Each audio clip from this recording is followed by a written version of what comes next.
पार्थाय प्रतिबोधितां भगवता नारायणेन स्वयं व्यासेन ग्रथितां पुराणमुनिना मध्ये महाभारतम् अद्वैतामृतवर्षिणीं भगवतीम् अष्टादशाध्यायिनीम् अम्ब त्वामनुसन्दधामि भगवद्गीते भवद्वेषिणीम् प्रपन्नपारिजाताय स्तोत्रवेत्रैकपाणये ज्ञानमुद्राय कृष्णाय गीतामृतदुहे नमः। सद्गुरु प्रपन्नपारिजाताय स्तोत्रवेत्रैकपाणये ज्ञानमुद्राय कृष्णाय गीतामृतदुहे नमः। सद्गुरुं सच्चिदानन्दं केवलं करुणाकरं ज्ञानयोगेश्वरं वन्दे ज्ञानदेवं पुनः पुनः। आता आपण पुढे जाऊ। व्यवसायात्मिका बुद्धीर एकेह कुरुनंदन बहुशाखा ही अनंताश्च बुद्धयो अव्यवसायिनाम म्हणाले ही बुद्ध्यो अव्यवसायिनाम। आता इथे काय आहे या ठिकाणी त्यांनी म्हटले ही जी व्यवसायात्मिका बुद्धी आहे ह्या व्यवसायात्मिका बुद्धीला त्यांनी आपल्याकडे उत्तर देताना किंवा आपण आपल्या बाजूनी पाहताना याला निश्चयात्मिका बुद्धी असं म्हणून पुढे जायचं, लक्षात ठेवायचं। निश्चयात्मिका बुद्धी का म्हटलं? कारण त्यांनी पुढे येतील 6व्या अध्यायामध्ये, कारण त्यांनी चित्त असा शब्द वापरला आहे आणि चित्ताचे विभाग 3 दिले, मन, बुद्धी आणि अहंकार। आता त्या बुद्धीच्या बरोबर त्यांनी स्मरण दिलेलं नाही आहे, स्मरणाचा विषय मांडलेला नाही आहे। म्हणजे काय मांडलं नाही? अंतःकरण चतुष्टय मांडलेलं नाही आहे त्यांनी। मन, बुद्धी, अहंकार आणि चित्त असं म्हणून अंतःकरण चतुष्टय असा शब्द गीताकार मांडत नाहीत। गीताकार त्या अंतःकरण चतुष्टयाला कधी चित्त म्हणतात, त्याला कधी मन म्हणतात, त्याला कधी आत्मापण म्हणतात। जिथे आत्मा अर्थ आहे मनाकरता, अंतःकरणाकरता, चित्ताकरता, वेगवेगळ्या प्रकारांनी आपण काल विषय घेतलेला आहे।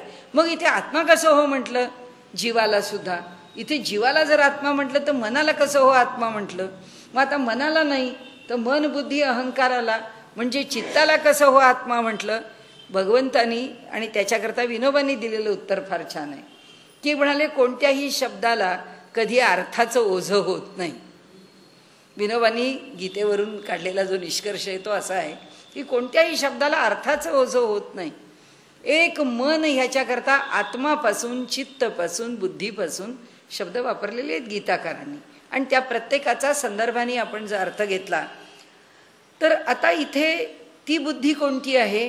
ती बुद्धी निश्चयात्मिका बुद्धी आहे। निश्चयात्मिका बुद्धी म्हणजे काय आहे? निश्चयात्मिका बुद्धी म्हणजे आपल्या पूर्वस्मरणावरती, आपल्या पूर्व संस्कारांच्यावरती निर्णय घेते ती निश्चयात्मिका बुद्धी। आता ती निश्चयात्मिका बुद्धी इथे शब्द कोणता वापरला? व्यवसायात्मिका बुद्धी। म्हणजे व्यवसायात्मिका बुद्धी शब्द आला की आपण काय समजायचं? ही निश्चयात्मिका बुद्धी। निश्चयात्मिका बुद्धी आलं की आपण काय समजायचं? की ही निर्णय घेणारी बुद्धी। कशाच्या आधारावर निर्णय घेते? संस्कारांच्या आधारावरती निर्णय घेते। आता हे जे निर्णय घेणं आहे त्यामुळे बुद्धीर एकेह कुरुनंदन, ती बुद्धी कशी आहे? एकटी एक आहे। कारण ती जी योग्य प्रकार निश्चयात्मिका बुद्धी आहे ती निश्चयात्मिका बुद्धी कसा निर्णय घेते? ती निश्चयात्मिका बुद्धी आपल्या पातळीवरती जो निर्णय आहे तो निस्संदेहपणे घेते। तिच्या ठिकाणी काय राहत नाहीत? विकल्प शिल्लक राहत नाहीत आणि ती विकल्परहित बुद्धी असते आणि त्यामुळे ती एकाच दिशेने जाते। म्हणजे ती एकाग्र बुद्धी असते की एकाच दिशेवरती चालत राहते, आणि जो निर्णय घेते त्या निर्णयापासून पुन्हा दूर जात नाही. आता ही जी निश्चयात्मिका बुद्धी आहे त्या बुद्धीचं जर आपण एक साधारण उदाहरण घ्यायचं म्हटलं, विनोबाजीच्या आयुष्यातला प्रसंग जर आपण पाहिला तर विनोबाजी लहानपणी त्यांना काशीला पाठवलं होतं वेदाध्ययन करण्याकरता. तर काशीमध्ये त्यांनी पाहिलं की सगळे आपले कमरेला एक पंचा आणि खांद्यावरती एक पंचा, बाकी दुसरं काही नाही. आता उत्तरेतली काशी येते. आता त्या काशीमध्ये गंगेचा किनार, सगळी हवा थंड, आणि अशा थंड हवेमध्ये ते राहत होते. तिथे गेल्यापासूनच त्यांना त्या गार गंगेच्या पाण्याची आंघोळ करायची. ती एवढी गंगा कधी उष्ण तुम्हाला कुठंच भेटत नाही. तिचं पाण्याचं जलाला जो थंडावा आहे हिमालयातली आहे ती, शेवटी तिच्या जलाचा थंडावा कुठेच कमी होत नाही, कमी जास्त होईल पण थंडच. आता हे दक्षिणेतून गेलेले, त्यातले कोकणातले, पेणचे राहणारे, रायगड जिल्हा, गांगोदे नावाचं गाव म्हणजे पक्कस समुद्राचा किनारा, दमट, अशा वातावरणातनं गेलेला मनुष्य, ती सगळी मुलं तिथे म्हणायची की अहो हे आलेले विद्यार्थी जे आहेत ते ह्या कसे काय इथे वेदाध्ययन करणार आहे, कारण इथे थंडी इतकी आहे की ह्या थंडीत ह्या मुलाला खरंच तसं व्हायचं. विनोबा आंघोळीला गंगेवर जायचे, येऊन बसले की संध्या करायला बसले, काही पठण करायला बसले की थरथड थरथड उडत राहायचे. त्यांचं तोंड वाजायचं, दात वाजायचे, सगळं शरीर कापायचं. मुलं म्हणायचे या आत्ताच एवढे थंडीला हैराण होत आहेत, ऐन थंडीत काय करतील. ऐन थंडीत असेच गंगेचं पाणी आणखीन गार, आंघोळ करून आले. विलक्षण त्या थंडीचा त्यांना त्रास होलेला. अंगावर पंचा, वरती फक्त एक उपरणं, दुसरं काही नाही. त्या दिवशी निघाले. म्हणाले ती मुलं रोज म्हणायची हा मुलगा कसलं वेद पठण करणार, म्हणाले ह्याला काही पठण करता येणार नाही, याला या थंडीला मुकाबला करणंच कठीण आहे, हा कसला वेद पठण करतो. जे निघाले संध्याकाळी त्या दिवशी गंगेच्या किनाऱ्यावरती जाऊन बसले. त्या संध्याकाळपासून थंडी वाढायला लागली. रात्रभरात थंडी वाढली, शरीराला ती थंडी सहन होईना, आणि शेवटी अति थंडीनी त्यांना तिथेच बसलेल्या खडकावरती ग्लानी आली. ग्लानी येऊन पडले. त्या थंडीत पहाट झाली. सकाळी गुरुजींनी पाहिलं, सगळी मुलं आली आहेत, हा मुलगा आलेला नाही आहे. तर त्या मुलांनी सांगितलं हा मुलगा गुरुजी तुम्हाला आत्ता दिसत नाही आहे, पण हा रात्री भोजनाला पण नव्हता, हा रात्री झोपताना पण आम्ही पाहिला नाही. तर गुरुजी म्हणाले, त्यांना काळजी वाटली, गेला कुठे म्हणाले. तर त्यातल्या एका मुलांनी सांगितलं की मी संध्याकाळी त्याला गंगेच्या किनाऱ्यावर गेलेला पाहिला होता. तर मग गुरुजी म्हणाले चला आपण शोधूया. ते गंगा किनाऱ्यावरती आले. गंगा किनाऱ्यावरती हा मुलगा आडवा पडलेला असा ग्लानीमध्ये, आणि सकाळी ते जवळ आले तर शुद्धीवर नव्हता. हळूहळू उन्हं वरती आली. त्या उन्हाने काशी येते, पुन्हा ती तापायला लागली. त्या उन्हाचे चटके शरीराला सहन होईनात. काय होईल ते होऊ दे म्हणाले, हल्ले नाहीत तिथून. गुरुजी म्हणाले अरे बाळ घरी चल, भोजनाला चल. तो म्हणाला नाही. ही थंडी जर या देहाला सहन होणार असेल आणि ही उष्णता जर या देहाला सहन होणार असेल तरच माझं वेदाध्ययन होणार आहे. आणि मला माझ्या शरीराच्या ठिकाणी मला हे दोन्ही सहन करता आलंच पाहिजे.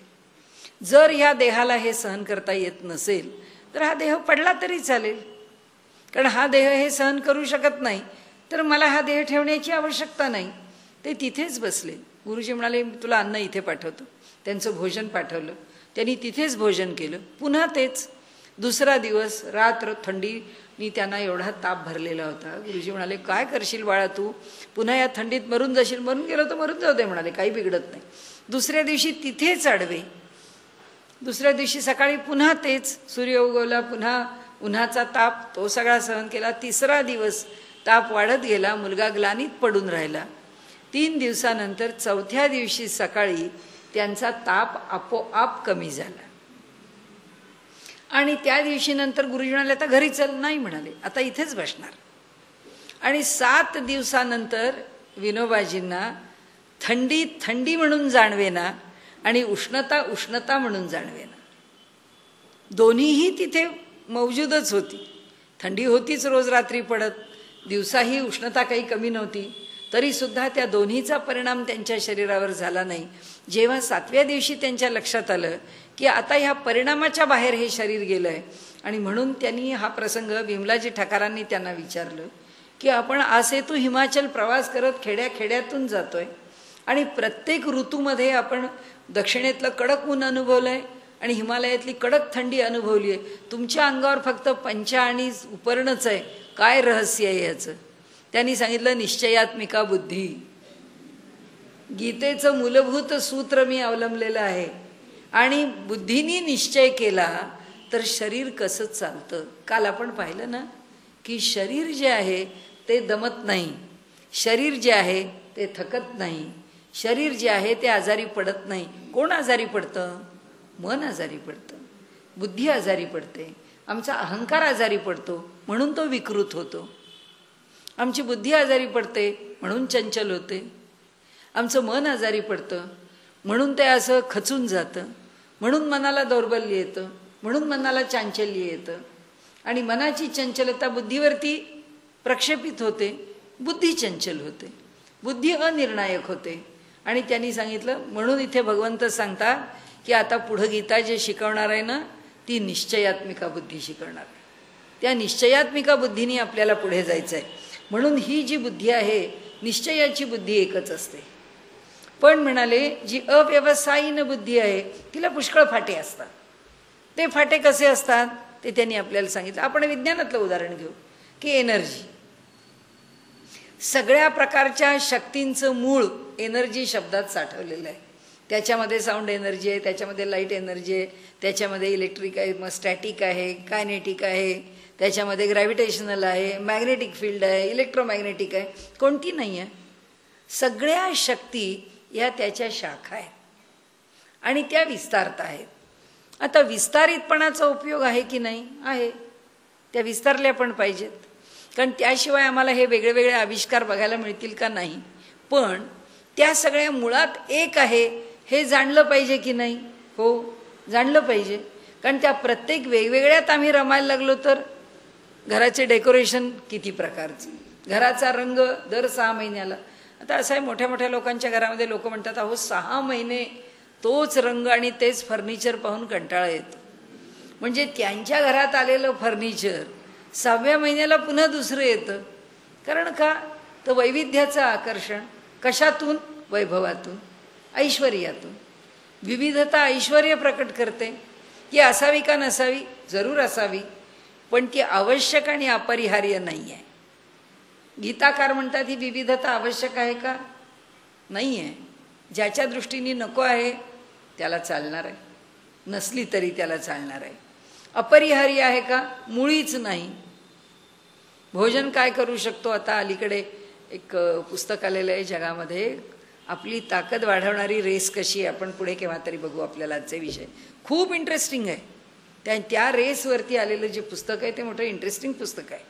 तर आपल्याला सांगण्याचा हेतू असा आहे की या ठिकाणी विविधता ही माणसाला जसा आनंद देते तसं एका मर्यादेच्या पलीकडे विविधता गेली की ती विविधता आमच्या अंतःकरणाला व्यग्र करणारी आहे. आणि म्हणून ती काय आहे? अव्यवसायात्मिका आहे. ती बुद्धी आम्हाला एका निश्चयापर्यंत जाऊ देत नाही. ती आम्हाला एका ठिकाणी एका स्थानाशी पकडून ठेवू देत नाही. व्यवसायात्मिका बुद्धीचं फल काय आहे? भीमसेन जोशी गाणं शिकले आपल्या आपल्या गुरूंच्याकडनं. आता गाणं पचवायचं आहे. पचवणं हा रवंथ करण्यासारखाच प्रकार आहे. सगळं शिकून घेतलेलं आहे. ते गेले त्यांच्या आराध्य देवतेकडे राघवेंद्र स्वामींच्या मंत्रालयाला आणि तिथे राहून तुंगभद्रेच्या किनाऱ्यावरती बसले. रोज गात असत. दिवसाकाठी 10 तास, 11 तास, 12 तास, 15 तास, 16 तास गाणं चालू असे. आणि त्यांचं गाणं ऐकायला एक कुत्रा येऊन बसत असे. आणि सातत्याने अभ्यास झाला, पूर्ण अभ्यास केला. आज भारतामध्ये त्यांच्या मागे किंवा त्यांच्या पुढे अजून 100 वर्षात तरी एवढं मोठं काम केलेलं मनुष्य मोठं पर्व होतं. कुठून आलं? व्यवसायात्मिका बुद्धी. काही प्राप्त करायचं असेल तर चिरफाळ्या पडलेल्या बुद्धीने काही प्राप्त होऊ शकत नाही. जी बुद्धी एकाग्र होते तीच बुद्धी काही प्राप्त करू शकते. अन्यथा 10 ठिकाणी आपल्याला काय शिकतो ह्या कुणी विचारलं की त्याचा अपमान वाटतो. काय शिकला? इंजिनिअरिंग करतो, काय मेडिकलला आहे, काय मी कॉम्प्युटरमध्ये आहे, सॉफ्टवेअर इंजिनियर आहे. पण माझं एक्स्ट्रा करिक्युलर काय आहे? म्हणजे मूळ काय शिक्षण आहे ह्याच्यापेक्षा एक्स्ट्रा करिक्युलरचंच माणसाला कौतुक आहे. कारण काय? मूळ हे एकच चालवतो. असं कसं? तुझं एक्स्ट्रा करिक्युलर काही नाही म्हणजे तुझी पर्सनॅलिटी डेव्हलप नाही आहे. तुझी पर्सनॅलिटी सगळ्या अंगाने डेव्हलप व्हायला पाहिजे. आणि आमच्याकडे उपनिषद सांगतं की एकामध्ये सखोल ज्ञान प्राप्त केलं की सर्व ठिकाणी ज्ञान प्राप्त होतं. सर्व अंगाने आमच्याकडे ज्ञान विकसित होत असो. त्याकरता ही निश्चयात्मिका बुद्धी आता भगवंतांनी आम्हाला सांगितले की ही एक तुमच्या शिदोरीतली, हा एक तुमचा भूक लाडू आहे समजा, की तुमच्या शिदोरीत आम्ही टाकलेला आहे. ही निश्चयात्मिका बुद्धी घेऊन, ही व्यवसायात्मिका बुद्धी घेऊन आपल्याला पुढे जायचं आहे. म्हणाले ज्यांनी व्यवसायात्मिका बुद्धी घेतली आहे त्याला पुन्हा फल काय? ज्ञानेश्वर महाराज म्हणतात म्हणून तया पार्था शेवटची ओवी 44वी. स्वर्ग संसार नरकावस्था आत्मसुख सर्वथा दृष्ट नाही. कुणाला नाही? अव्यवसायात्मिका बुद्धीच्या माणसाला स्वर्ग संसार नरकावस्था ह्या सगळ्या गोष्टीतून तो फिरत राहतो. आत्मसुख सर्वथा दृष्ट नाही. त्याच्या ठिकाणी त्याला शाश्वत सुखाची प्राप्ती कधी कधीच व्हायची नाही. हे म्हणाले तुम्ही लक्षात घ्या. यामिमां पुष्पितां वाचम प्रवदन्त्य अविपश्चितः वेदवादरताः पार्थ नान्यदस्तीति वादिनः. आता याच्यात त्यांनी आणखी आपल्याला एक गोष्ट देऊन ठेवली. काय? ही पुष्पिता वाचम. पुष्पिता वाच आणि मोठे मोठे जरा भयानक शब्द आपल्याला दिलेले आहेत. त्यांनी असं म्हटलंय की अविवेकी विपश्चितः योग्य ते जाणणारा विवेकी पुरुष. अविपश्चितः ज्याला योग्य गोष्टीचं ज्ञान कधीच होत नाही अशा प्रकारचा जो मनुष्य आहे. आता कुणाला योग साधत नाही ते हे 3 श्लोक आहेत की यामिमां पुष्पितां वाचमपासून 43वा आणि 44वा ह्या 3ही श्लोकांचा अर्थ एकत्रच आहे. आणि त्यांनी सांगितलं हा बुद्धियोग यांना मुळीच प्राप्त व्हायचा नाही. आता आम्हाला जर बुद्धियोग प्राप्त करून घ्यायचा असेल तर आम्ही काय काय सोडावं? तर म्हणाले प्रवदंती, अत्यंत वादविवाद करत राहतात. कोण? जे अविवेकी लोक आहेत ते, जे अविपश्चिता आहेत ते. की ते कसे आहेत? तर वादामध्ये पडलेले आहेत. कशाचा वाद घालत बसतात? 2 पक्ष घेतात आणि 2 पक्षांच्या मध्ये वादविवाद करत बसतात की अमुक एक व्रत आहे, त्या अमुक एक व्रताच्या ठिकाणी अमुक एक केलं तरच फल लाभेल, नाहीतर असं केलं तर फल लाभणार नाही. मग त्याच्यामध्ये हाच पक्ष का घ्यावा, तोच पक्ष का घ्यावा? कारण का हा सगळा वाद का सुरू करतात? कारण निश्चित फलाची अपेक्षा आहे म्हणून. आणि ते निश्चित फल मिळण्याकरता त्याच्यावरती अनेक चर्चा केल्या जातात. मग सुटी कर्म त्या ठिकाणी संकलित केली जातात. हे जर व्रत करायचं असेल तर त्या अमुक एका तिथीला अमुक एका मुहूर्तावरती किंवा त्या क्षणावरती किंवा त्या योगावरती, म्हणजे व्यतिपात वैधृती असे सगळे जे योग आहेत त्या योगांमधला योग्य असा चांगला घवाड मुहूर्त बघून तो सुद्धा कोणत्या तिथीला पाहिजे, ती वेळ कोणती पाहिजे, हे सगळं बघून जर ते कार्य तुम्ही सुरू केलं आणि त्या कार्यातले एवढे टप्पे जर तुम्ही त्याच्यातले अवलंबलेत तरच तुमच्या केलेल्या कर्माला फल मिळेल, नाही तर फल मिळणार नाही. मग दुसरा म्हणतो नाही, त्याच्यामध्ये विकल्प असा आहे की त्याला हा पर्याय घेता येतो. तो म्हणतो तुम्ही पर्याय मांडता तो आम्हाला मान्य नाही. तिसरा म्हणतो तिसरा पर्याय. ते इथे सांगतात की हे सगळे वेदवाद रताः आहे की वेदांच्या ठिकाणी सांगितलेली जी फलं आहेत. सकाम उपासना वेदांनी का सांगितली? आवश्यक आहे म्हणून सांगितली. कारण शेवटी आम्हाला जर काही मिळवायचं आहे तर आम्ही कुणाकडे जायचं? श्रेष्ठ माणसाकडेच जायचं. म्हणजे आपल्याला जर चांगलेसे कपडे पाहिजेत तर आपण आपल्या वडिलांनाच सांगायला जाणार. लहान मूल की बाबा मला आता आमच्या कॉलेजमध्ये गॅदरिंग आहे, आम्हाला चांगले कपडे पाहिजेत, तुम्ही आम्हाला घेऊन द्या. मग आता वडिलांकडे नाही जायचं तर कोणाकडे जायचं? जर आम्हाला कशाची प्राप्ती करून पाहिजे आहे तर ती प्राप्ती होण्याकरता आम्ही कुणाकडे बघायचं? वेदाकडेच बघायचं. कारण जो आमच्या मूलज्ञानाचा स्रोत आहे त्याच्यामध्ये सगळे विषय आहेत. त्याच्यामध्ये एखाद्याला मोठं कार्य करायचं आहे धर्माकरता आणि त्याच्या विरोधामधली मंडळी जी आहेत ती ह्या सगळ्यांना परास्त करतायत, ते कार्य करू देत नाही आहेत. मग काय करायचं? अथर्ववेदानी जारण मारण उच्चाटन सुद्धा त्याच्यामध्ये दिलेलं आहे की तुम्हाला जो जसा समोरून येईल त्याला तसंच उत्तर द्यावं लागतं.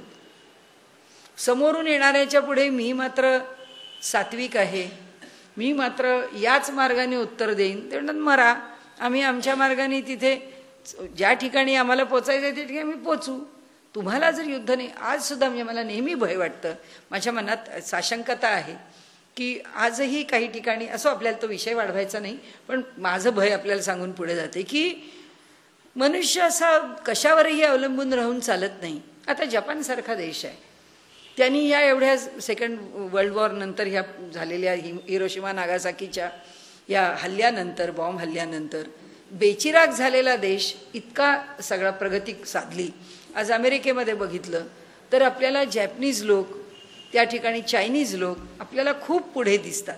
जसे शिक्षणाच्या किंवा बुद्धिमत्तेच्या क्षेत्रामध्ये भारतीय आहे, पाकिस्तानी आहे, तशी त्यांची मंडळी काही कमी नाही आहेत. म्हणजे अमेरिकेमध्ये हीच सगळी मंडळी, आणि अमेरिकेमध्ये तर जास्तीत जास्त मंडळी जपानी आणि चीनी आहेत. आता जपानी मंडळींनी अमेरिकेमध्ये एवढं व्याप्त केलं, चायनानी एवढा अमेरिकेचा व्यापार आपल्या ताब्यामध्ये घेतला. आता चायना कसा आहे, एवढा व्यापार जरी त्यांनी ताब्यात घेतला तरी चायना लष्कराच्या दृष्टीने मोठा सबल आहे, आणि जपाननी लष्करच ठेवलं नाही आहे. जपाननी अमेरिकेशीच करार केला आहे की आमच्या संरक्षणाची व्यवस्था तुम्ही पहा. अरे कोण दुसऱ्या निर्बलालाच सांभाळतो? म्हणजे मला अजून पण कळत नाही की ही सगळी त्यांची अस्थिर स्थिती असताना सुद्धा आपण आपली संरक्षणाची व्यवस्था दुसऱ्याच्या ताब्यात देऊन टाकावी. म्हणजे मला आपल्याला हा विषय का मांडला मी, अथर्ववेदामध्ये जारण मारण उच्चाटन का म्हणजे आम्हाला जर चांगल्या गोष्टी सुद्धा सांभाळायच्या असतील तर त्याच्याकरता वाईटाशी लढताना त्याच्या मार्गाचा अवलंब करावा लागतो. दुष्ट शक्तीचं उच्चाटन करण्याकरता केवळ सुष्ट शक्तीने उच्चाटन होत नाही, त्याला फार कठीणता आहे. शंकराचार्यांच्या चरित्रामधला प्रसंग आहे. शंकराचार्य जेव्हा बौद्धांशी 2 हात करत भारतभर फिरत होते तेव्हा शंकराचार्यांवर प्रसंग आला आणि त्यांच्यावरती करणीसारखा असा हा जारण मारणाचे असे प्रयोग केले गेले. पद्मपादाचार्य म्हणाले की मी उत्तम जाणकार आहे ह्या ज्ञानातला, मी आपल्याला ही जी काही त्यांनी ज्या प्रकारच्या विद्येचा वापर आपल्यावरती केलेला आहे ती विद्या उलटवण्याचं सामर्थ्य माझ्याकडे आहे, मी त्या माझ्या विद्येने तुमच्यावरचा हा त्रास उलटवून टाकतो. शंकराचार्य म्हणाले नाही, अद्वैताचा सिद्धांत आणि जो मार्ग पत्करलेला आहे तो तत्वज्ञानाचा, ह्या मार्गाला हे शोभत नाही का? सकामकर्माची भाषा आहे तिथे, वेदानी त्रैगुण्य विषया वेदा. शंकराचार्य समजतात आम्ही ह्या प्रांतात राहिलेलोच नाहीये, निस्त्रैगुण्य पथी विचरता को विधिक को निषेधा, ह्या प्रांतातले सत्पुरुष येते, आचार्य येते. ते म्हणाले नाही. तर पद्मपादाचार्यांनी सांगितलं पण मला तुमचा हा होणारा त्रास दूर करायचा आहे. ते म्हणाले मला बघून संपवायचा आहे.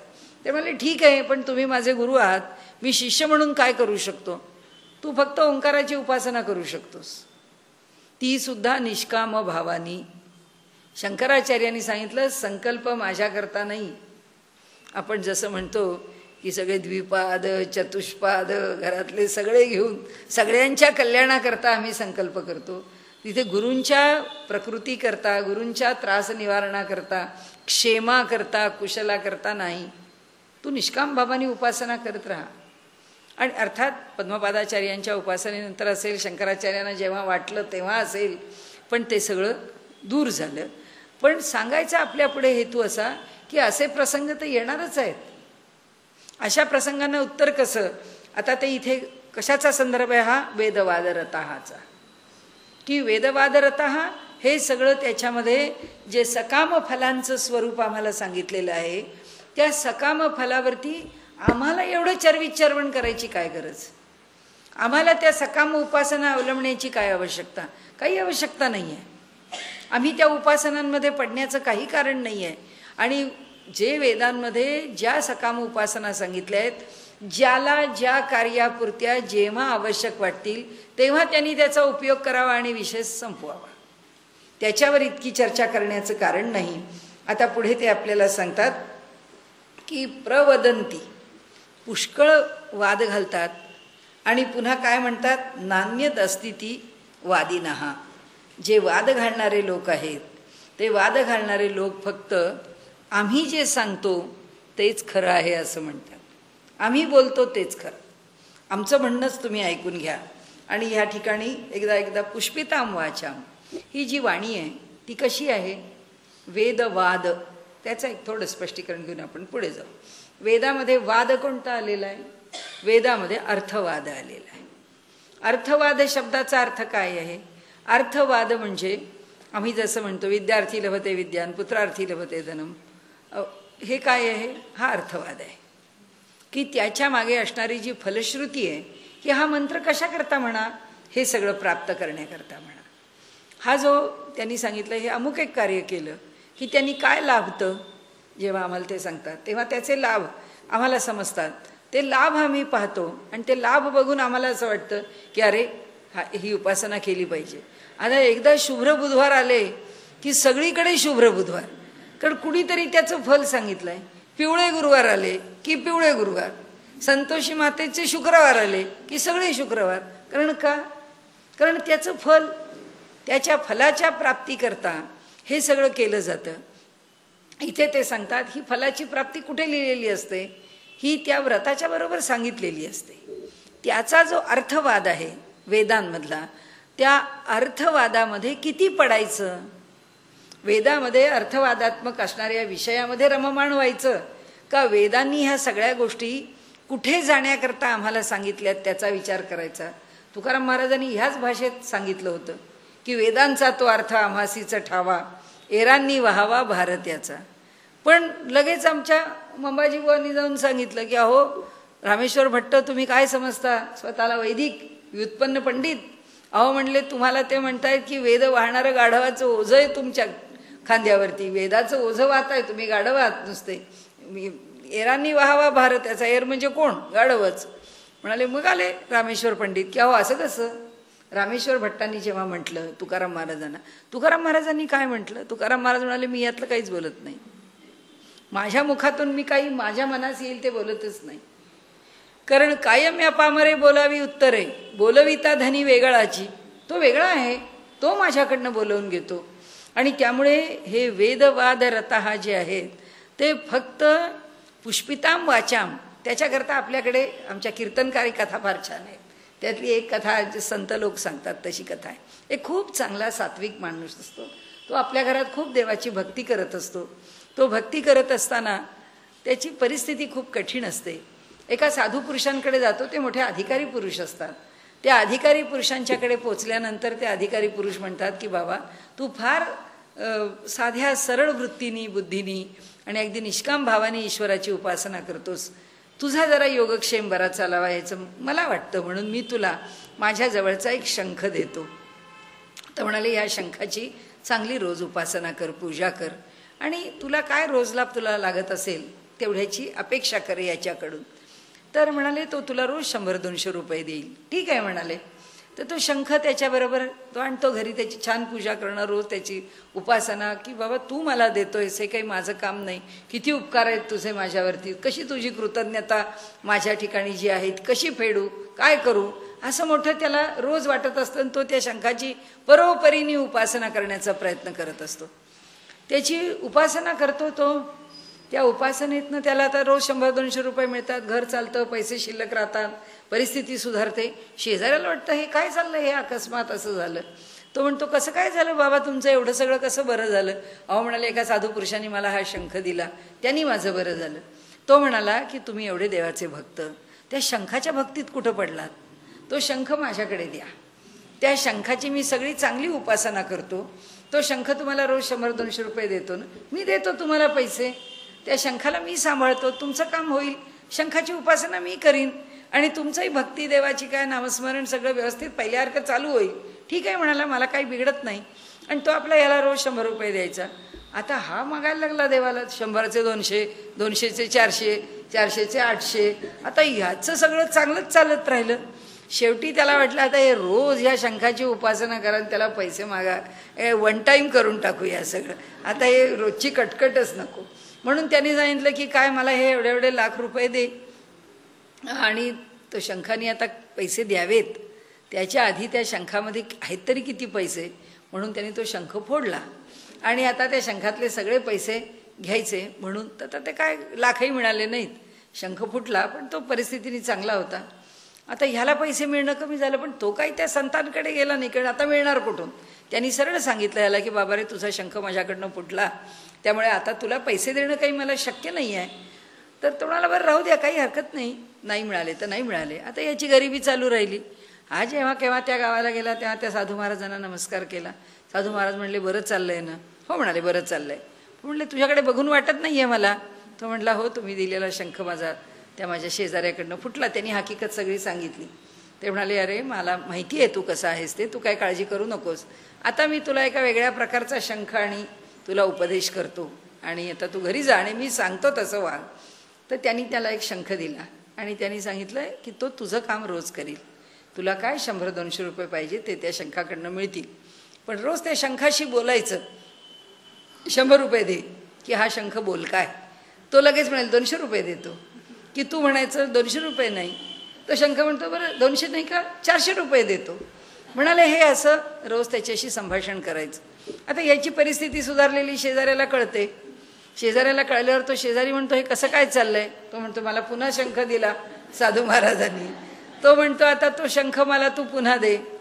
आता त्या साधू महाराजांनी त्याला सांगितलं होतं की ह्याला शंख दे, तू द्यायला काही हरकत नाही आहे, पण त्याला सांग आता आमच्याशी पण 1 टाईम ॲग्रीमेंट करा, आम्हाला पैसे आत्ताच देऊन टाका. तर म्हणाले ठीक आहे, किती पैसे मागायचे ते त्यांनी मागितले. मागितल्यानंतर तो म्हणाला हे मी तुम्हाला पैसे देतो आणि मी शंख घेतो. आणि त्याप्रमाणे त्यांनी या साधू पुरुषांनी ज्या माणसाला शंख दिला त्याला पैसे दिले आणि तो शंख घेऊन गेला. मग आता रोज शंखाशी चालली त्याची डील चालू झालं की आज 100, उद्या 200, 200, 400, 800, 1200, 1600, 3200 चालू. लाखो रुपये मागितले. आता त्या लाखो रुपये मागितल्यावर तो शंखाला म्हणाला की बाबा आता त्याला मी एका वेळीच देऊन टाकले, तूही मला एका वेळी देऊन टाक, आपला हिशोब आपण बंद करून टाकू. तर तो शंख म्हणाला मी फक्त बोलतो, मी देत काही नाही. आणि त्यामुळे त्या शंखाने सांगितलं मी बोलका शंख आहे. तसे हे यामिताम पुष्पिताम वाचम आहे. ही जी पुष्पित वाचा आहे ना ती नुसती बोलणारी फ्लॉवरी लँग्वेज, त्याच्यातून काही येत नाही, फक्त शब्दाचे फुलोरे आहेत. त्याच्यामध्ये काय आहे शोधायला गेलो तर आपण हो ते ऐकताना इतकं चांगलं वाटलं. अहो मग त्यांनी काय सांगितलं माहिती नाही. कारण का तर तत्वाला हातच नाही ना, विषयाला हातच नाही, फक्त शब्दांचा फुलोरा, भाषेचा फुलोरा. म्हणून ते सांगतात की बाबांनो ह्या वेदामध्ये असलेल्या फल सांगणाऱ्या वाणीच्या ठिकाणी तुम्ही फसू नका, त्या वाणीमध्ये तुम्ही अडकू नका. तर तुम्ही काय करा, तर ते म्हणतात त्याच्यामध्ये तुम्हाला जे वाटतं की फक्त नान्यदस्तितिवादिनः, ते म्हणतात आम्ही जे सांगतो तेच खरं आहे, तेच वेदांनी सांगितलेलं आहे असं म्हणू नका. त्या वेदाच्या ठिकाणी शरण जा आणि त्याला नेमकं आमच्याकरता काय उपदेश करायचा आहे तो उपदेश समजून घ्या. आता इथे त्यांनी पुढचा श्लोक त्याच्या कामात मानहा स्वर्गपरा जन्म कर्म फलप्रदाम क्रिया विशेष बहुलाम भोगेश्वैर्य गतिम प्रती. पुन्हा विषय तोच आहे की ज्यांना भोगाच्या विषयी आसक्ती आहे ते अनेक कार्य करण्याकरता प्रवृत्त होतात. ज्यांच्या अंतःकरणामध्ये विषयाच्या भोगांच्या विषयीचं आकर्षण आहे त्या स्वर्गाच्या करता म्हणून जे कार्य करण्याकरता प्रवृत्त होतात त्यांना कर्माचं फल कर्मफलप्रदामच आहे. कर्माचं फल मिळणारच आहे, ते प्रदान करणारच आहे, पण फल कोणतं मिळणार आहे, जन्म कर्म फलप्रदाम. त्यांना फक्त पुन्हा पुन्हा जन्माला येणं, पुन्हा पुन्हा मृत्यू येणं हे एवढंच होणार. कारण का तर भोगेश्वैर्य प्रसक्त आहे, भोग आणि ऐश्वर्याच्या ठिकाणी विलक्षण आसक्ती आहे त्यांना आणि त्यामुळे ते यामध्ये रमलेले लोक आहेत. आणि अशांच्याकरता काय होतं, त्यांची बुद्धी कशी राहते, झाकलेली राहते. त्यांच्या बुद्धीला प्रकाशाचं कधीच तिरीपसुद्धा बघायला मिळत नाही, प्रकाशाचं दर्शन त्यांच्या बुद्धीला कधीच होत नाही. तयापहृत चेतसाम, त्यांच्या बुद्धीला हे प्रकाशाचं सात्विकतेचं ज्ञानाचं दालन कधी खुलं होत नाही, कारण भोग आणि ऐश्वर्य याच्यामध्येच त्यांची बुद्धी गुंतून राहते. व्यवसायात्मिका बुद्धी ही समाधौ न विधीयते. त्यांच्या ठिकाणी कधीच व्यवसायात्मिका, आता आपल्याला माहिती झाली आहे व्यवसायात्मिका बुद्धी म्हणजे काय, निश्चयात्मिका बुद्धी आहे, ती त्यांच्या ठिकाणी निर्माणच होत नाही. आणि ती तशी निर्माण होत नाही म्हणून त्यांचं जे कर्म आहे तेही कधी समाधी अवस्थेला कधी प्राप्त होत नाही. सम म्हणजे योग्यता, त्याच्यामध्ये सम अधिक आ अधिक धी आहे. त्यामुळे सम म्हणजे योग्यता सांगतं, आ व्यापकता सांगतं, आणि जे धी म्हणजे ठेवणे, स्थिर होणे, हा गुण सांगतं. म्हणजे कर्मामध्ये समाधी येते म्हणजे काय होतं? कर्म करण्याची योग्यता प्राप्त होते. कर्माची योग्यता प्राप्त होते, कर्माचं व्यापकत्व प्राप्त होतं. कर्माची व्यापकता पांडुरंग शास्त्रींनी फार छान सांगितली आहे त्यांच्या गीतामृतममध्ये. त्यांनी असं म्हटलंय की कर्माला व्यापक करा, कर्माला सूक्ष्म करा. कारण कर्माला व्यापक करा, श्रीखंड खावंसं वाटतं, इच्छा आहे. आता ही श्रीखंड खाण्याची इच्छा रोज असते. आपण म्हणतो आपल्याला ना गोड आवडतं, जेवताना एक चमचा भर का होईना काहीतरी गोड पाहिजे. म्हणजे आपण घरात एवढंसं श्रीखंड आणून तरी ठेवलं तर करतो तरी, आणि आपल्यापुरतं एक एक चमचा 8 दिवस खात राहतो. ते म्हणतात मला रोज गोड आवडतं. ही वासना जर थोडी कमी करायची असेल तर कामना व्यापक करा. गोड खायचं म्हटलं तर 4 लोकांना बोलवा आणि त्यांना बोलवून गोड करा आणि त्यांच्याबरोबर गोड खा. 1 दिवस बोलवील, 2 दिवस बोलवील, 3 दिवस, हा काय उद्योग आहे? रोज एवढ्या लोकांकरता स्वयंपाक करायचा, गोड बनवायचं आणि खायचं. त्यापेक्षा ते नकोच, केव्हा तरी एकदा महिन्यातून खाऊ. शास्त्रीजी म्हणतात आमचं काम झालं. कामना व्यापक करा, कामनाच्या ठिकाणी व्यापकता यावी. तर ते इथे सांगतात की कर्मामधली समाधी म्हणजे सम म्हणजे योग्यता. हे जे आता सारखं योग्य आणि कर्म हे शब्द आले की आपण कुठे पोचायचं? बुद्धियोग. आपण शब्द विसरायचा नाही. तो बुद्धियोग शब्द लक्षात नाही राहिला तर काय लक्षात? निष्काम कर्म. निष्काम कर्म आणि बुद्धियोग दोन्ही शब्द एकच आहेत, एकमेकांचे पर्यायी शब्द आहेत. त्यामुळे त्यातला बुद्धियोग, त्यातला कर्मयोग हा जो आहे तो कसा साधतो? आता इथे ते आपल्याला सांगतात या ठिकाणी की ही जी बुद्धी आहे ही सम म्हणजे तिला योग्यता प्राप्त होते. कशाची? आता आपला सारखा चाललाय तोच विषय की अभ्यास करून आम्हाला कुठं पोचायचं आहे? ती बुद्धी मिळवायची आहे, त्या बुद्धियोगाशी पोचायचं आहे. तिला मिळवून काय मिळवायचं आहे आपल्याला? जे स्वल्पमप्यस्य धर्मस्य त्रायते महतो भयात. जीवनातलं सगळं भय गेलं म्हणजे सगळी बंधनच गेली. सगळी बंधनं गेली म्हणजे सुखच सुख आहे, बाकी दुसरं काहीच नाही आहे. म्हणून त्या कर्माची योग्यता कोण वाढवत नेतं? ते म्हणतात ही व्यवसायात्मिका बुद्धी वाढवत नेते. आणि म्हणून ते म्हणतात की जो ह्या भोगामध्ये अडकतो तो त्या व्यवसायात्मिका बुद्धीला प्राप्त होत नाही. सम योग्यता वाढते, आ म्हणजे व्याप्ती वाढते, म्हणजे मनुष्याचा कार्य करण्याचा, विचार करण्याचा आवाका वाढतो. आपण म्हणतो हा मनुष्य ना ब्रॉड माइंडेड थिंकिंग आहे हो या माणसाचं, हा असा संकुचित विचार करणारा मनुष्य नाही आहे. या माणसाच्या विचाराला मुळातच प्रशस्तपणा आहे. विचारांना प्रशस्तपणा येणं ते उपनिषदांचं वचन आहे. यो वै भूमा तत्सुखम नाल्पम सुखम अश्नुते. जे व्यापक आहे त्या व्यापकतेमध्ये सुख आहे, अल्पामध्ये संकोचामध्ये सुख नाही आहे. आणि म्हणून ते सांगतात ही समाधौ. कर्मातून समाधी कशी येते हो? म्हणजे लोक असं विचारतील म्हणजे चालताना हिंडताना फिरताना समाधी येते का? हो येते ना, ती पण येते. ती येत कशी नाही?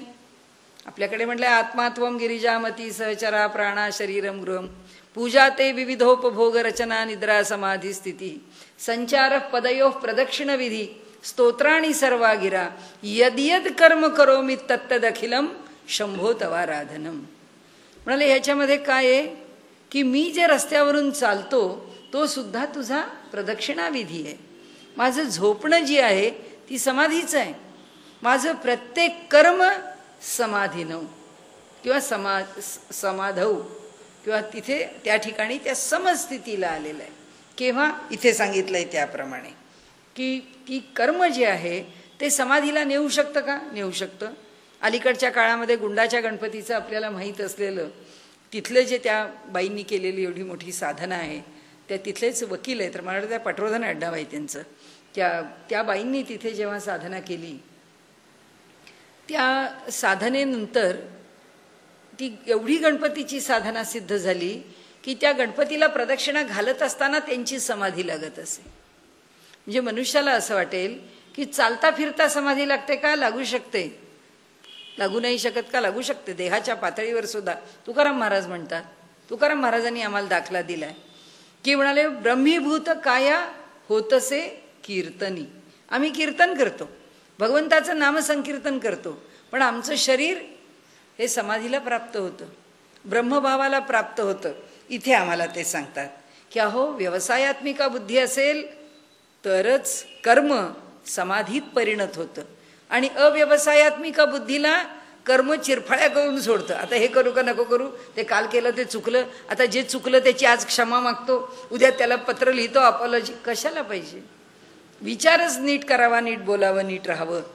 आणि म्हणून त्यांनी आपल्याला सांगितलंय की अशा प्रकारचा जो व्यवहार आहे समाधीचा, तो व्यवहार आम्हाला साध्य व्हावा. आता त्याच्यामध्ये पुढचा जो श्लोक आहे, त्रैगुण्य विषया वेदा निस्त्रैगुण्य भवार्जुन, की वेद सगळा विषय जो मांडतो आहे त्याच्यामध्ये त्रैगुण्याविषयीचे विषय, त्याच्याविषयीचं ज्ञान हे वेदात पुष्कळ दिलेलं आहे. सगळं दिलं आहे त्यांनी. माणसांनी कसं उठावं, माणसांनी कसं बसावं, माणसांनी कशी आंघोळ करावी, माणसांनी कशी पूजा करावी. उपनिषद घेतलं आपण, महानारायण उपनिषद, तर त्या महानारायण उपनिषदामध्ये सुद्धा निरनिराळ्या तीर्थक्षेत्रावरती निरनिराळ्या देवतांच्या ठिकाणी आपल्याला स्नानविधी कसा आहे, त्यावेळी कशी मृत्तिका अंगाला लावून स्नान करत असत, तो मृत्तिका विधीसुद्धा कसा करावा, त्याच्याकरता कोणते मंत्र म्हणावेत, सगळं दिलेलं आहे. देवाकरता फुलं तोडायची आहेत, झाडाच्या जवळ गेल्यानंतर झाडाला कसं आवाहन करावं. आमच्याकडे हे सांगू का, हे अंधश्रद्धावादी लोकांनी ना आम्हाला फार हैराण करून सोडलेलं आहे. नाही तर आम्ही या जगामध्ये अचेतन काही आहे असं कधी मानलंच नाही. आम्ही वास्तूचा सुद्धा पुरुष केला आहे. नाहीतर आम्ही जेव्हा वास्तुशांत करतो ते वास्तुशांतीची काय गरज, ही तर सगळ्यात मोठी अंधश्रद्धा आहे.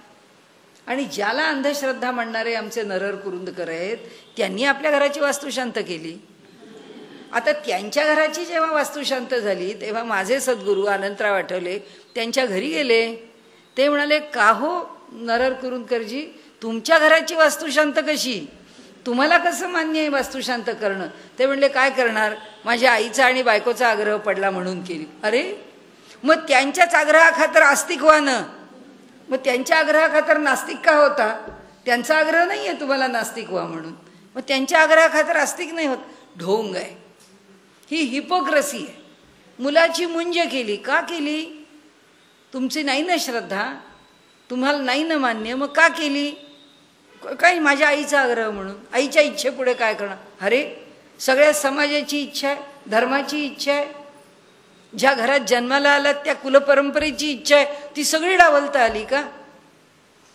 आणि आता प्रत्यक्ष कर्म करायची म्हणजे वर्षाचे 12 महिने, आयुष्यातली 25-25 वर्ष हे सगळं डावललं. आणि जेव्हा नेमका एक दिवस आला तेव्हा मात्र दुसऱ्याची इच्छा म्हणून केलं. मग मुलाची मुंज करायची नव्हती. मौंजी बंधन कशाकरता केलं? नव्हतं करायचं मौंजी बंधन. आपल्याला सांगण्याचा हेतू इथे एकच आहे की आपल्याला कोणाच्यामध्ये पडायचं आहे म्हणून आपण बोलत नाही आहे. आपल्याला एवढंच सांगायचं आहे की ह्या वेदामध्ये जीवनाच्या प्रत्येक अंगाचा परामर्श घेतला आहे, की जीवन कसं जगावं, पैसे कसे मिळावेत, कामना कशा असाव्यात, व्यवहार कसा असावा, जगाकडे कसं पाहावं. की ज्या घरात आम्ही राहतो, आपल्या घरात पूर्वीची माणसं घरात वेडंवाकडं बोलायचं नाही.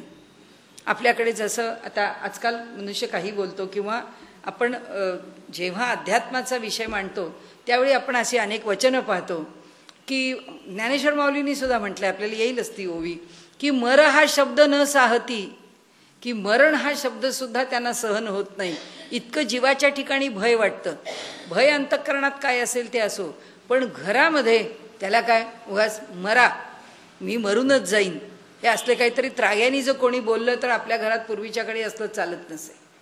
घरामधली मोठी माणसं सांगतात, घरातला वास्तुपुरुष तथास्तू तथास्तू म्हणत असतो. तर घरामध्ये जे बोलायचं आहे ते मंगलच बोला. त्याची तर आणखीन कारण आहेत. मला मरायचंच आहे म्हणणाऱ्याला जेवढं आयुष्य आहे तेवढं जगावंच लागतं. पण जोपर्यंत जेव्हा मरण येतं तिथपर्यंत त्याला 1000 मरणं मरावी लागतात. त्याचाच संकल्प आहे, मला मरायचं आहे. संकल्प नेहमी शुभ असावा. कधीच अशा संकल्प, कशाकरता मरायचं आहे, मला मरायचं नाहीच आहे, मला उत्तम प्रकाराने ईश्वराला भेटायला जायचं आहे. मी तो एक पाऊल माझ्या दिशेने आला आणि त्यांनी जर मला चाहूल दिली की हा देह सोडायचा आहे, तर त्या चाहुलीबरोबर 10 पावलं मी जाईन ना त्याच्याकडे. कशा करता? कारण देह पडणार आहे, देह टाकायचा आहे, ही एका दिवसाची वास्तवता आहेच आहे. त्या वास्तवतेला जेव्हा सामोरं जायचंय तेव्हा त्राग्यानी कशा करता, तेव्हा आहे या वस्तुस्थितीचा अस्वीकार कशा करता. काल हाच विषय आपण बोललो होतो की स्वधर्माचं अनुष्ठान करत असताना जसं देहाला सांभाळायचं आहे, देहाला जसं कष्ट व्हायचं आहे, देहाला जसं सेवेमध्ये आपल्याला अखंड ठेवायचं आहे, तसं देहाला जेव्हा जरूर पडेल तेव्हा टाकायचं आहे. संपलं. आता टाकण्याची वेळ आली, टाकून द्यायचंय. स्वधर्म आहे तो.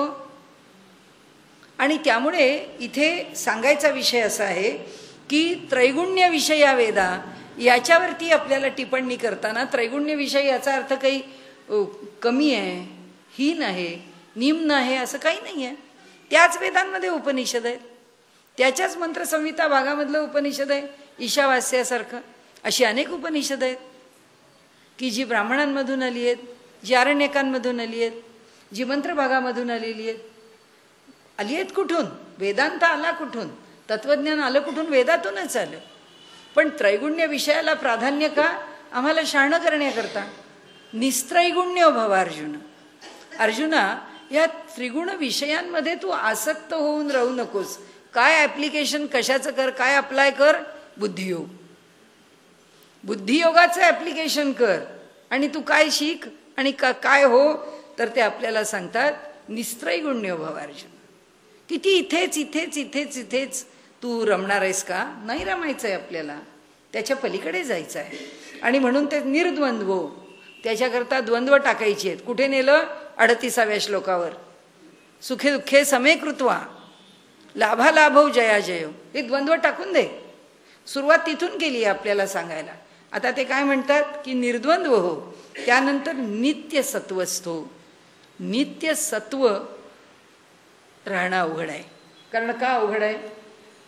त्याचं कारण असं, आपल्या व्यवहारामध्ये आपल्याला अवघड आहे. आपला जो व्यवहार आहे, आता इथे फार म्हणजे आपली खरं सांगू का, मती गुंग आहे. भगवंताच्या आणि या व्यासांच्या मतीच्या पुढे कशी माणसं असतील ही, कसं लिहित असतील, कसा विचार करत असतील, त्याकरता भगवंतांनी काय मुशीतून त्यांना काढलेलं आहे आणि ती तयार झालेली आहेत. आता इथे त्यांनी कसा विषय सुरुवातीला काय घेतला? त्रैगुण्य विषया वेदा. वेदांनी ज्याचं ज्ञान दिलं आहे ते त्रैगुण्याचं ज्ञान, त्रिगुणांचं ज्ञान आहे. आत्ता तू कशात आहेस? त्रिगुणांच्या मध्ये आहेस. आता त्रिगुणांच्या मध्ये असताना तुला मी काय सांगतो आहे, बरोबर याच्या अगदी 180 अंशात तुला पलटी मारायला सांगतो की तुला तिथं थांबायलाच सांगत नाही आहे मी. बरोबर उलटा होणार आहेस तू तिकडून इकडे. कसा? नित्य सत्वस्थ हो. त्रिगुण काय आहेत? सत्व, रज आणि तम आहेत. तुझी कोणतीही कृती कितीही सात्विकतेने पूर्ण असली तरी सुद्धा त्याच्यात नॉट नॉट नॉट नॉट कितीतरी घातले तरी सुद्धा त्याच्यात तेवढा तर रज आहे, तेवढा तर तम आहे. कारण याच्या बाहेर जाऊच शकत नाहीस. हे जगच त्याच्या बाहेर जाऊ शकत नाही. म्हणजे ह्या जगामध्ये तू 100% 100% तू काय सत्वगुणाचा अवलंब करू शकतोस? नाही करू शकत. तुझ्या ठिकाणी हे होऊ शकत नाही. मग हे कशाने होईल? मी सांगतो म्हणाले तुला कशाने होईल. तू ह्या सगळ्या सर्कशीतून होणार नाही आहेस. साधना आमची सर्कस आहे हो. साधनेमध्ये सारखी आम्ही आमच्या, आत्ता मन कुठं गेलं, आत्ता बुद्धी कुठं गेली, आत्ता शरीराला कंटाळा आला, आत्ता जिभेला खावंसं वाटलं, आत्ता शरीराला बेशिस्त वागावंसं वाटलं, नको व्हायला, चला जागेवर या, चला जागेवर या. प्रत्येकाला आपले आपण जागेवर आणण्याचा प्रयत्न करत राहतो. हे सगळं करत राहणं म्हणजे काय आहे? त्रिगुणांशी झटापट करणं आहे, खेळत राहणं आहे. आपण त्याला खेळ म्हणा नाही तर युद्ध म्हणा. तुकाराम महाराजांनी आमच्याकरता युद्धच म्हणून ठेवलं आहे. रात्रंदिना आम्हा युद्धाचा प्रसंग, की आम्हाला या युद्धातच पडायचं आहे. आता हे जे युद्ध चालू आहे आमचं, त्याच्यामध्ये मी तुला नित्य सत्वस्थ व्हायला सांगतोय. हे नित्य सत्वस्थ कसा होशील? त्याच्याकरता तुला 2 गोष्टी दिल्या आहेत. ते म्हणतात एक बुद्धियोग दिलाय आणि दुसरी व्यवसायात्मिका बुद्धी दिली आहे. तो बुद्धियोग यशस्वी करण्याकरता तुला निश्चयात्मिका बुद्धी मी देऊन ठेवलेली आहे. या दोघांच्या जोरावर तू कुठे पोचशील? जिथे कुठे पोचशील तिथून तू कुठे जाशील? तर नित्य सत्वस्थो, निर्योगक्षेम आत्मवान. सगळे शब्द एकापेक्षा एक भारी आहेत. म्हणजे परीक्षा द्यायच्या बसले त्यांच्या, तर आपल्याला आता कुठली परीक्षेला डिग्रीच नाही आहे, कुठून देणार? ते आत्मवान कसं व्हायचं, त्याच्यामध्ये निर्योगक्षेम कसं व्हायचं? योगक्षेमाचा विचार सोडून दे, पुन्हा कुठे जा? बुद्धियोगात जा. आत्मवान हो. कुठे जा? निश्चयात्मक हो. कोणत्या दिशेने निश्चयात्मक हो? कोणत्याही हो. भक्तीच्या मार्गाने हो, नाही तर योगाच्या मार्गाने हो. भक्तीच्या मार्गाने योगक्षेम भगवंतावरती सोडून दे आणि योगाच्या मार्गाने वृत्तीचाच न्यास करून टाक. वृत्तीच सोडून दे, वृत्तीचा निरोध करून टाक. कोणताही मार्ग स्वीकार साधनेकरता. पुढे तर आपण त्याची चर्चा करणारच आहे की मार्ग शेवटी अवलंबायला उरतात कोणते? दोनच. कारण हा ज्ञानाचा मार्ग आवश्यक, हा कर्माचा मार्ग आवश्यक, दोन्ही मिळून बुद्धियोग. मग राहिले कोणते मार्ग? दोन. भक्ती नाही तर योग. काय अवलंबायचं? अवलंबा. उपासना अवलंबा, नाही तर योगाच्या मार्गाने जा. संपलं. एकदम भगवंतानी सगळ्या गोष्टी सोप्या करून टाकलेल्या आहेत. त्यांनी सांगितलं निर्योग क्षेम हो. भगवंताच्याकडे हे सगळं सोपवून दे.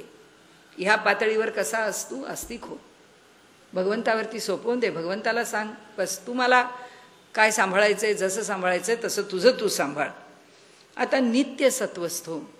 नित्य सत्वामध्ये राहणं हे कुणाला शक्य आहे? हे फक्त संत कोटीची वृत्ती ज्याला प्राप्त होईल त्यालाच शक्य आहे. आणि म्हणून त्यांनी ती सर्वात श्रेष्ठ वृत्ती सांगितली.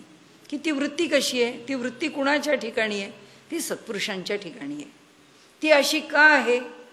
त्याचं कारण असं की प्रकट झालेले सगुणातले जे परमात्म स्वरूप आहे, म्हणजे जे देवता रूपाला आलेले आहेत, ते जे परमात्म्याचं स्वरूप आहे ते कशात आहेत? ते नित्य सत्वस्थामध्ये आहेत. त्या स्वरूपाला तू प्राप्त हो. त्या स्वरूपामध्ये लोकांमध्ये राहा. ही नित्य सत्वस्थता तुझ्याकडे कशी येईल? ही येण्याच्या करता ईश्वराची कृपाच लागेल. त्या ठिकाणी ईश्वरी कृपेशिवाय काही होत नाही. भक्तीच्या मार्गामध्ये ईश्वर कृपा तू स्वीकारलीच आहेस आणि योगाच्या मार्गामध्ये ही परिस्थिती प्राप्त होण्याकरता योगाने ईश्वर स्वीकारलेला आहे. त्याचा विषय आपण पुढे घेऊ 6व्या अध्यायामध्ये की तेवढ्याकरता ईश्वर प्रणिधान त्यांनी मान्य केलं आहे की योगाचा साधना मार्ग कसा जातो? तपस्वाध्याय ईश्वर प्रणिधानानी क्रिया योग. हा तप स्वाध्यायाच्या बरोबर ईश्वराचं प्रणिधान आवश्यक आहे. कशाकरता आवश्यक आहे? त्याच्या कृपेशिवाय या गोष्टीच होऊ शकत नाही. पूर्ण सात्विकता म्हणजे पूर्णपणे ह्याच्या पलीकडे जाणं. हा नित्य सत्वस्थ काय आहे? त्रिगुणाच्या पलीकडे असणारं ते जे सात्विकतेचं म्हणजे ज्ञानाचं स्वरूप आहे. ती जी स्थिती आहे ती कशी प्राप्त होईल? ईश्वरी कृपेने. दुसरी स्थिती कशी प्राप्त होईल? की जी त्यांनी निर्योगक्षेम म्हटलंय. नरसिंह मेहतांचं चरित्र वाचावं. संबंध चरित्र निर्योगक्षेमाचा आदर्श आहे. प्रपंचात आहेत, प्रपंचातली एकही गोष्ट स्वतःच्या हाताने केली नाही. ईश्वरावर सोपवायचं म्हणजे किती ते त्यांच्या चरित्रात बघायला मिळतं. आणि सगळं ईश्वर करत राहत. त्यांचं आयुष्य म्हणजे आपण म्हणूया काय, लहान मुलांना आपण जशा चांदोबातल्या गोष्टी सांगतो, नाही तर अरेबियन नाईट्सच्या कथा सांगतो, तसं नरसिंह मेहतांचं चरित्र वाचताना हे काय चाललंय बा प्रकरण.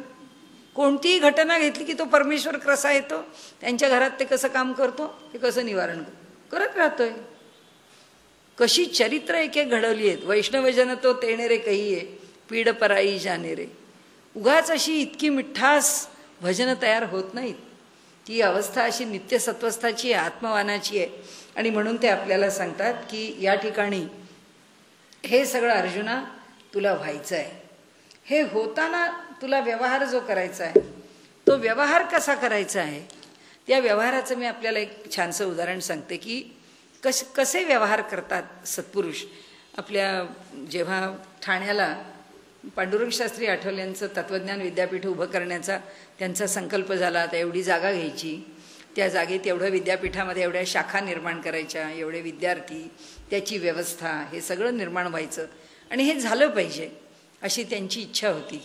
आणि ते करण्याकरता म्हणजे ते विद्यापीठ निर्माण करण्याकरता म्हणून पहिली मुहूर्तमेढ रोवायची होती. ती काय त्यांनी त्यांच्या माधवबागेमध्ये गिरगावामध्येच, कारण जागा कुठे हातात आहे अजून काहीच नाही, पण कल्पना धारणा त्याच्यानंतर जो संकल्प तो त्यांच्या ठिकाणी पक्का होता.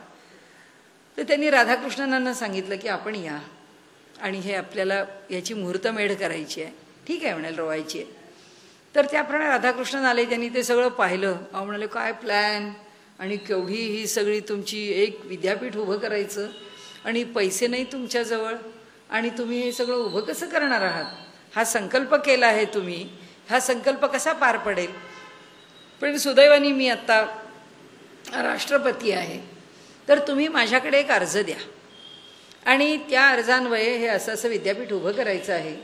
तर आपल्याला जी पैशाची गरज लागेल त्याच्याकरता सरकार काय देऊ शकतं मला माहिती आहे म्हणाले तुम्ही काय आहात ते. त्यामुळे मी हे सगळं काम करेन, माझ्या अखत्यारीमध्ये आहे, हे होऊ शकेल. तर तुम्ही माझ्याकडे ती सगळी कागदपत्र द्या. मी आत्तासुद्धा खूप मैत्री होती त्या दोघांची. मी सगळं हे आत्ता घेऊन जाईन, मला फक्त त्याचे काही डिटेल्स द्या. तर तेव्हा पांडुरंग शास्त्रीजींनी त्यांना सांगितलं की अहो कशा करता सरकारचा पैसा? म्हणाले हे कार्य गोपालकृष्णाचं आहे, तो ते कार्य करून घेईल. आणि म्हणाले तो घेईल असं तुम्हाला वाटतं आणि नाही कार्य झालं तर? म्हणाले या माधवबागेला कुलूप लावून मी घरी निघून जाईल. माधवबागेमध्ये रोज प्रवचन करायला येतो, लोक येतात, आम्ही भेटतो, इथे योजना आखतो, काही नाही. कोणत्याही क्षणी ह्याला कुलूप लावण्याची माझी तयारी आहे, कुलूप लावून किल्ली ठेवून माझा मी निघून जाईन, संपलं. म्हणजे कोणतंही कार्य करताना हा जो नित्य सत्वस्थ आहे, हा जो निर्योगक्षेम आहे, तो कसा असतो? तो व्यवहारामध्ये असा दिसतो आपल्याला की ती जी माणसं असतात ती खरीच गोपालकृष्णावर श्रद्धा, म्हणजे खरीच त्याच्यावर श्रद्धा आहे. तर भगवान श्रीकृष्ण जे करील ते करील आणि तो करणार आहे. आणि तो केव्हा करणार आहे? जेव्हा त्या सत्यसंकल्पाच्या ठिकाणी आम्ही कसे आहोत? निष्काम आहोत. आम्ही निष्काम आहोत म्हणून आमचा संकल्प सत्य आहे. आमचा संकल्प सत्य आहे म्हणून तो कसा आहे? योग्य आहे त्या व्यवहारामध्ये. आणि तत्वज्ञानामध्ये तो संकल्प म्हणजे योग आहे. योग कशाचा आहे? संकल्प करणारा आणि परमात्मा यांचा योग आहे. योग म्हणजे जोडलं जाणं. संकल्प करणारा परमात्म्याशी जोडला गेला आहे आणि ते जेव्हा दोघे जोडले गेलेले आहेत तेव्हा ते कार्य व्हायला कोणतीच अडचण नाही. त्याच्याकरता चरित्र कुणाचं वाचावं? विवेकानंद जे शिलास्मारक आहे ते ज्या एकनाथजी रानड्यांनी निर्माण केलं, त्याच्या निर्मितीच्या इतिहासाचा जो ग्रंथ आहे त्यातलं प्रत्येक पान वाचण्यासारखं आहे. की खरोखरीच निष्काम भावाने जेव्हा माणसं काम करण्याकरता उभी राहतात त्यावेळी अपेक्षित नसलेले लोक अनुकूल होतात. कसे होतात? कोण करतो? बुद्धियोगम ददाम्यहम. भगवंत ज्याच्या त्याच्या बुद्धीत ती गोष्ट देतो. आज सुद्धा माझ्या मते केंद्र सरकारमध्ये जो राज्य बदल आहे हा केवळ ईश्वरी चमत्कार आहे. केवळ ईश्वरी. प्रत्येकाच्या अंतःकरणामध्ये हा बदल पाहिजे आहे. हा विचार रुजवणारा कोण आहे? तो परमात्मा आहे. त्याच्याशिवाय कोणी नाही रुजवू शकत आणि हे नाही घडू शकत. हे परिवर्तन दिग्विजय सिंग सारखा क्षणाक्षणाला आग ओकणारा माणूस, आज कुणीही त्या नरेंद्र मोदींची प्रशंसा केली नाही, पण 2 दिवसापूर्वी दिग्विजय सिंगनी प्रशंसा केली की ज्या पद्धतीने ही आत्ताची पूरपरिस्थिती आहे ती हे हाताळतायत त्याचं त्यांचं किती कौतुक केलं तर थोडं आहे. अरे कुठून आली ही बुद्धी? त्या दिग्विजय सिंगकडे. अवघड आहे, अवघड आहे. भगवंताचे चमत्कार बघत राहावेत आणि आपल्याला त्या त्या ठिकाणी कुणाच्याही अंतःकरणामध्ये बुद्धी देणारा शेवटी तो आहे, ही धारणा इथे आत्मवान, जो आत्मवान आहे त्याच्या ठिकाणी ती बुद्धी आहे. म्हणून ते सांगतात यावानर्थ उदपाने सर्वतः संप्लुतोदके तावान सर्वेषु वेदेषु ब्राह्मणस्य विजानतः. म्हणाले ज्यांनी वेदांचा खरा अर्थ जाणलेला आहे, असे जे जाणणारे, वेदाचा अर्थ जाणणारे जे आहेत ते लोक या जगामधून आपल्याला जेवढं आवश्यक आहे तेवढंच घेतात. त्याच्या पलीकडे ह्या जगातून ते काही स्वीकारत नाही. कारण सगळीकडे जलमय आहे. आता आपण पाहतोय सगळा पॅराडॉक्स आपण आत्ता पाहतोय. सगळं काश्मीर जलमय आहे आणि वरून पाण्याच्या बिस्लरीच्या बाटल्या खाली पडत आहेत. काय उपयोग आहे त्या पाण्याचा? सगळीकडे पाणी भरलेलं आहे पण प्यायला पाणी पुन्हा वरूनच आणावं लागतंय. आपल्या मराठी काव्यासारखं आहे. समुद्रामध्ये एवढं पाणी भरलेलं आहे पण समुद्राच्या किनाऱ्यावरती प्यायला थेंबरसुद्धा पाणी नाही आहे. आणि ते खारट पाणी कोण पिणार आहे? म्हणजे शेवटी एवढा जलमय झालेल्या प्रदेशात सुद्धा प्यायला पाणी किती लागतं तेवढ्याच बाटल्या, काय त्या 50,000 60,000 लाख 4 लाख बाटल्या चालल्या आहेत बस. त्यामुळे इथे आवश्यक ते म्हणतात सर्वदूर जल भरलेलं आहे. पण असं असताना सुद्धा जो शहाणा मनुष्य आहे तो आपल्या प्रयोजनाच्या पलीकडे, आपल्याला आवश्यक आहे त्याच्या पलीकडे साठा किंवा संग्रह करत नाही. आणि आपण जर पाहिलं की आजच्या देशाची समृद्धी, प्रत्येकाला असं वाटतं की एकदा आयुष्यात जाऊन त्या अमेरिकेने काय केलेला विकास आहे तो एकदा बघून घ्यावा. तो विकास बघायला गेलो की आपल्याला समजतं की काय जगाचं शोषण चालू आहे. सगळ्या जगाचं शोषण म्हणजे अमेरिका आहे, बाकी दुसरं काही नाही. काहीही पाहायला जा, अंतःकरण फक्त व्यथित होतं, बाकी दुसरं काही मिळत नाही. ज्या माणसाला व्यवहाराच्या पातळीवरती काही विचार करायचा आहे तो मनुष्य ते सगळ्या उभ्या केलेल्या मोठ्या मोठ्या गोष्टींनी मुळीच आनंदित होत नाही, किंवा त्याचं मन फार त्याला कौल देणारं ठरतं असं होत नाही. कारण त्या प्रत्येक गोष्टीला कशाला इतिहास नाही, कशाच्या मागे कोणती पार्श्वभूमी नाही, कशाच्या मागे कोणती वैचारिक भूमिका नाही, जीवन जगण्याच्या मागच्या त्या पद्धतीला कोणता विचार नाही, त्याला कोणता आयाम आहे आम्हाला समजत नाही. आज ते असे का वागतात हेही कळत नाही, काही लोकांना कळत नाही. दुर्दैव असं आहे, भ्रांत समाज आहे. आणि त्या संबंध हे सांगायचं कारण असं आहे की इथे आम्हाला पाहिजे तेवढं घ्या ना, तेवढ्याचा स्वीकार करा ना. पण सगळ्या जगामधली इकॉनॉमी जी आहे त्या जगामधल्या सगळ्या लोकसंख्येच्या 1-2% आणि 5% लोक जर ह्या जगातलं 200% त्याचं एक्सप्लॉयटेशन करत असतील तर काय म्हणावं. आणि त्याचं आकर्षण आम्हाला वाटावं, भारतीयांना वाटावं, आणि भारतीयांनी त्या आकर्षणाचं भूषण मिरवावं, हे भारतीय तत्त्वज्ञानाचं दुर्दैव आहे, किंवा आजच्या काळातलं आमच्या अध्यात्म क्षेत्राचं अपयश आहे. दुर्दैव आहे की आज जगामध्ये आम्हाला ह्या सगळ्याचं आकर्षण वाटतं. का वाटतं? म्हणजे नरेंद्र मोदींनी जे प्रश्न विचारले त्या प्रश्नामध्ये त्यांना विचारलेला माझा हाच एक प्रश्न आहे की विकासाची भूमिका तुम्ही काय अपेक्षिता आणि कशावरती तोलताय? तुमच्या डोळ्यापुढे त्या विकासाचं इन्फ्रास्ट्रक्चर काय आहे? त्याचं गोल काय अमेरिका आहे? त्याचं गोल काय जगामध्ये केलेल्या विकासाचा विचार आहे? तुम्ही कोणत्या पातळीवर करता? तुम्ही जेव्हा वेगळे आहात या सगळ्यापासून, आमचे प्रश्न आहेत तुम्हाला, एक सामान्य नागरिक, त्यांनी आपल्याला सांगितलं आहे ना की तुम्हाला काय वाटतं ते विचारा. आपण त्यांना एक पत्र लिहिलं, आपल्याला काय, त्यांनी वाचावं नाही तर न वाचावं, आपलं लिहायचं काम आहे, आपण लिहिलं. पण असं आहे, कशाला विकास म्हणायचा? अडचण इथे गीताकारांनी स्पष्ट आम्हाला सांगितलं आहे. ते म्हणतात या जगामधून ओरबाडून घेण्याचा आम्हाला अधिकारच नाही आहे.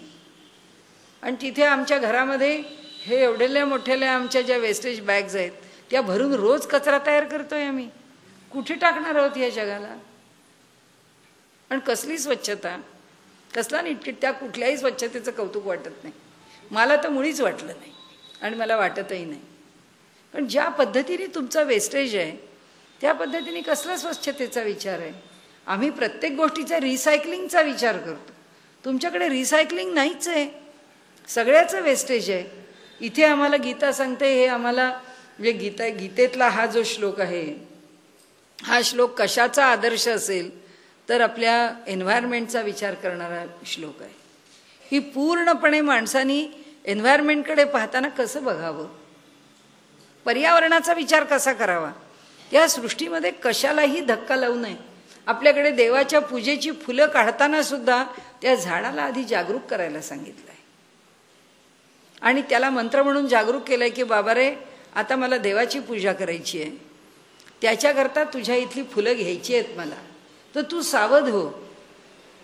कारण आपण म्हणतो तसं की आपल्याला डॉक्टरांनी सांगितलं हातात इंजेक्शन देतोय, हां पण अगदी काही टोचणार सुद्धा नाही, कळणार सुद्धा नाही, अगदी तुम्हाला त्रासच देतोय पण एक छोटीशी प्रिक आहे असं डॉक्टरनी सांगितलं, आपण सावध असतो. ती प्रिक सोसताना आपल्याला काही वाटत नाही, कारण प्रिपेअर्ड आहे आपण त्या झाडाला प्रिपेअर करतो, त्या झाडाला तयार करतो की बाबा रे, देवपूजेकरता 4 फुलं मी आता काढून घेणार आहे. आता आमची स्थिती अशी आहे की हार्मोन्स द्यायची, झाडाला भरमसाठ फुलं आणायची आणि भेटला माणूस की फुलं देत राहायची, कारण सारखं तोडायचं आणि फुलं वाटत राहायची. काय काय आवश्यकता आहे? या सगळ्या ज्या कृत्रिम ज्या संकल्पना आहेत त्या संकल्पना योग्य नाही. वाढवा, उत्पादन वाढवा, वृक्षराजी वाढवा, फुलं वाढवा, ताटवे वाढवा, उद्यानं वाढवा, कोण नाही म्हणतं. पण ते याच्याकरता की एका वाढदिवसाला गेलं तर एक कोपऱ्यात नुसता खच पडलेला असतो की जिथे फक्त बोके पडलेले असतात.